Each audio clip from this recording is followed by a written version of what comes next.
तरीकों को अपनाकर हम बनाते हैं पावर एक खुशहाल दुनिया के लिए। Jaiprakash power ventures limited, the power to do good. ये गूंज है आसमान, सीमेंट हो बिना नहीं सीमेंट, सदियों के लिए। आप जो सेंट्रल एक्साइज ड्यूटी चुकाते हैं कार्स पर, इससे मदद मिलती है लाखों लोगों के लिए बेहतर सड़कें तैयार करने में। सेंट्रल एक्साइज आप द्वारा चुकाए गए टैक्स से कहीं ज्यादा डिलीवर कर है। Customs and central excise, the laid back charm of Kerala, the divine experience of Tirupati, the serenity of Ooty, all the excitement of Singapore. Catch the best of domestic and international tours with Southern Travel, turning holidays into memories.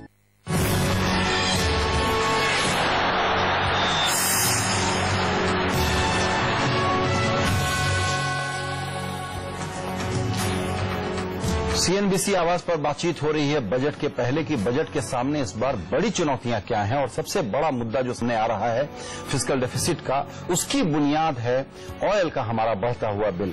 दीपक माहुरकर हमारे साथ हैं और नरेंद्र तनेजा भी हैं।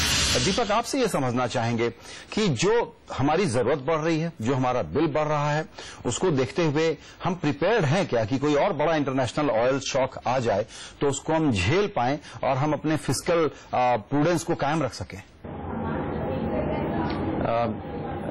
सद्य परिस्थिति जो है इस सिचुएशन में हमें कोई भी चारा नहीं है। इस current pricing situation, current subsidy situation में मुझे ऐसा नहीं लगता कि कोई ऐसा शॉक हमारे ऊपर आ जाए और हम उसको सह सके। इसके लिए ड्रास्टिक स्टेप्स लेना बहुत ही जरूरी है। ये विषय पेट्रोलियम सेक्टर में बहुत गहरा बन गया है, जैसे कि कुछ और सेक्टर्स में भी, और इसका तय निकालना बहुत जरूरी है जी। और ये क्या क्या ड्रास्टिक मेजर्स होने चाहिए आपके मुताबिक? देखिए, सबसे बड़ी चीज ऐसी हो रही है कि जो टैक्सेस और ड्यूटीज की वजह से गवर्नमेंट कलेक्शन करता है वो सेंट्रल एक्सचेकर और स्टेट एक्सचेकर में जमा होता है। दूसरी तरफ से सेंट्रल एक्सचेकर से जो कंज्यूमर्स है पेट्रोल, डीजल, केरोसिन और एलपीजी को इनडायरेक्टली सब्सिडाइज किया जाता है। इन दोनों का कहीं तालमेल नहीं बचा है, क्योंकि जितना भी कलेक्शन पेट्रोलियम सेक्टर से हो रहा है उसका 80 से 90% हम सब्सिडी में दे रहे हैं। ये मैं 2007-8 की बात कर रहा हूं। आने वाले और सालों में ये इक्वेशन पूरा चेंज हो सकता है। तो इतना जो टैक्स कलेक्शन का कष्ट हम लेते हैं और उसका कुछ पर्पस भी होता है, वो पूरा सब्सिडीज में जा रहा है।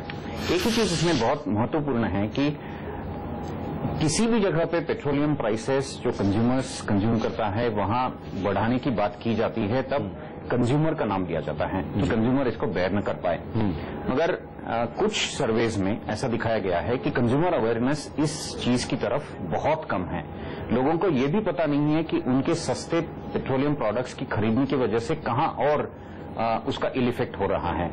दूसरी इंपॉर्टेंट चीज ऐसी है कि जो अफोर्डेबल सेक्टर्स हैं इकोनॉमी में, जो अफोर्डेबल कंज्यूमर्स है, वो उनको चाहे मालूम हो या ना मालूम हो, उनकी परिस्थिति ऐसी है कि वो पैसा देने के लिए तैयार है, मगर पेट्रोलियम प्राइसेस की कीमतें बढ़ाई नहीं जा रही हैं। इस सिचुएशन में हमें ऐसे लगता है कि ये एनर्जी सिक्योरिटी कंज्यूमर साइड की तरफ से भी देखा जाए और उसमें भी कुछ बदलाव लाया जाए। बिल्कुल।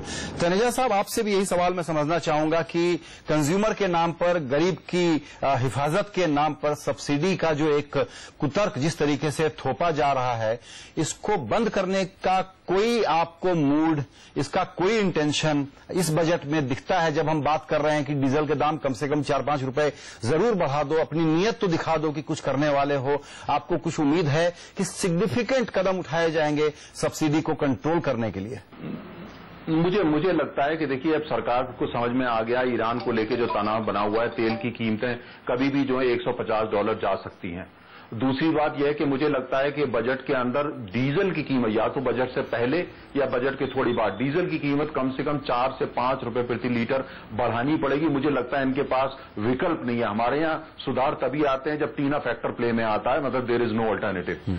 तीसरी बात जिसका कम से कम मैं समर्थक हूं कि डीजल की गाड़ियों को जो इंसेंटिवाइज किया गया है उसको रोकना पड़ेगा। डीजल की कार जब खरीदी जाती है उस पर वन टाइम टैक्स हैवी लगाना जरूरी है। टैक्स गाड़ी का इंजन का प्राइस क्या उसके साथ जडेजा साहब, उसमें $50,000 रुपए से होनी चाहिए। उसमें तर्क ये देते हैं ऑटोमोबाइल इंडस्ट्री वाले कि ये बड़ा छोटा सा अमाउंट है, क्योंकि मुश्किल से 2-4% डीजल इस्तेमाल होता है, वो भी छोटी गाड़ियों में होता है। तो अगर लग्जरी गाड़ियों को देखने जाएं तो वो बहुत ही 0.2% के आसपास है। तो ये कोई बहुत बिग टिकट एजेंडा नहीं है जिसको एड्रेस करके कोई बड़ी राहत मिल जाए। नहीं, देखिए बात वो नहीं है। बात यह है कि आप ये किस फिगर को देख रहे हैं। डीजल को इंसेंटिवाइज सरकार पिछले 8 साल से कर रही है। आप उस फिगर को भी तो लेंगे या नहीं लेंगे, पहली बात। दूसरी बात, प्रदूषण जो इतना हो रहा है उसकी कीमत कौन दे रहा है। इसके अलावा यह है कि उसकी वजह से डीजल हमको आयात करना पड़ रहा है। आज हम डीजल आयात भी कर रहे हैं, उसका पैसा कौन देगा। और दूसरी बात यह है कि जो डीजल की गाड़ियां हैं उसको इंसेंटिवाइज करके आप जब सिंबॉलिक नहीं है, सिंबॉलिज्म से ज्यादा की बड़ी बात है। आप बड़ी बड़ी मर्सिडीज और बीएमडब्ल्यूज को सब्सिडाइज कर रहे हैं, बड़ी बड़ी शॉपिंग मॉल्स को सब्सिडाइज कर रहे हैं। आज 4% प्रोडक्शन जो है तेल की वजह से हो रहा है, तेल को यूज करके हो रहा है। घर घर फैक्ट्री के अंदर जो वो बन गए। तो मुझे लगता है कि जो सब्सिडी है, सब्सिडी सिर्फ जो है हमारे देश में 40 करोड़ लोग ऐसे हैं जो ऊर्जा की गरीबी रेखा के नीचे है, ऊर्जा की, उनको हमको प्रोटेक्ट करना चाहिए। और वो भी ऐसी सब्सिडी जो उन तक पहुंचे, वो सब्सिडी नहीं जिसमें मिट्टी का तेल मिला दिया जाए और एडल्ट्रेट करके वो बिक जाए और 20,000 करोड़ की वो नई अर्थव्यवस्था खड़ी हो जाए, पैरेलल मार्केट खड़ी हो जाए। तो सब्सिडी दीजिए उनको जिनको जरूरत है। ये जो सब्सिडी जा रही है ये हमको बदलना पड़ेगा। आप बीएमडब्ल्यू वालों को या डीजल वालों को सब्सिडी दें, शॉपिंग मॉल्स वालों को सब्सिडी दें, बड़ी बड़ी आईटी टाउनशिप्स को सब्सिडी दें, उसको रोकना पड़ेगा, वो गलत है। जी, आइए अब चलते हैं शर्मा जी के पास। शर्मा जी, आपसे समझना चाहूंगा कि सब्सिडी का बोझ कम होना चाहिए, स्ट्रीमलाइन होना चाहिए, लीकेज को बंद करना चाहिए। ये तो कॉमन डिस्कोर्स है, हर बजट के पहले हम लोग बात करते हैं।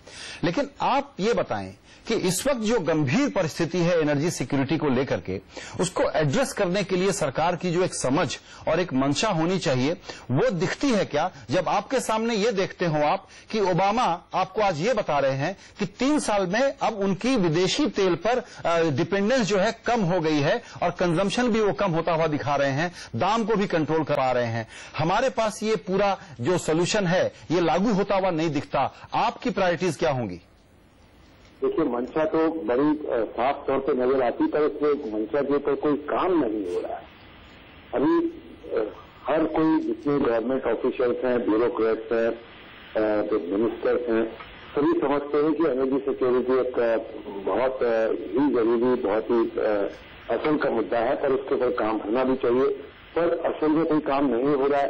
क्यों नहीं हो रहा है? पॉलिटिकल कंपल्शंस है। अभी now there to take a call, या तो पॉलिटिकल कंपल्शंस के हिसाब से चलेंगे, हमारे देश की जो इकोनॉमिक नेसेसिटी है उसके हिसाब से चले।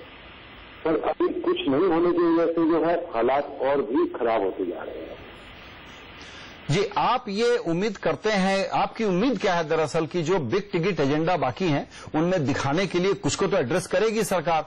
तो इस बजट में क्या होगा कि 4 रुपए डीजल में कम कर दो और ये कहो कि हम अब ऑयल रिजीम में कुछ सुधार की तरफ मूव कर रहे हैं। आप अगर प्रायोरिटी बताना चाहें कि ये 2 काम और कर दीजिए तो क्या है वो? देखिए, प्रायोरिटी तो यही है कि अभी इसका कोई निदान नहीं है। तेल के दाम लगातार बढ़ते जा रहे हैं और ये संभव नहीं है इसको लगातार, इसके जो जैसे केरोसिन है, एलपीजी है, डीजल है, पेट्रोल, उनके दामों में कोई बढ़ोतरी नहीं हो रही है। तो ऐसा तो कब तक सरकार ऐसा कर पाएगी? तो ये जरूरी है कि एक अवेयरनेस कैंपेन होता है कि सभी को, जनता को, सभी मीडिया को, सभी स्टेक होल्डर्स को, सभी पॉलिटिकल पार्टीज को इस चीज को समझाया जाए कि इसका अभी कैसे जो हालात है, अभी जो चल रहा है, अभी जो इलेक्शन चल रही है, तो पॉलिसी में कोई काम नहीं हो रहा है, तो इससे तो अभी और भी हालात खराब होंगे। तो उसके लिए कुछ करना जरूरी है। बजट के जरिए, बजट ऐसा जरिया होता है जिसके तहत जो कई चीजों के ऊपर जो है, जो रिफॉर्म्स के जो प्रोसेस है, जिस हद तक लागू हो पाते हैं वो कर सकते हैं, वो करने चाहिए। पर अभी तो इसके ऊपर, इस दिशा में हमें तो कोई अभी काम सही तौर से होते हुए लगता है। बिल्कुल सर, आप रियलिस्टिक पिक्चर रख रहे हैं, लेकिन आपने एक बड़ी दिलचस्प बात कही है कि एक अवेयरनेस कैंपेन बने। एक क्या क्लिंचिंग कैंपेन, एक क्या बिग आइडिया हो सकता है, अभी आपसे जानना चाहेंगे एक छोटे से ब्रेक के बाद।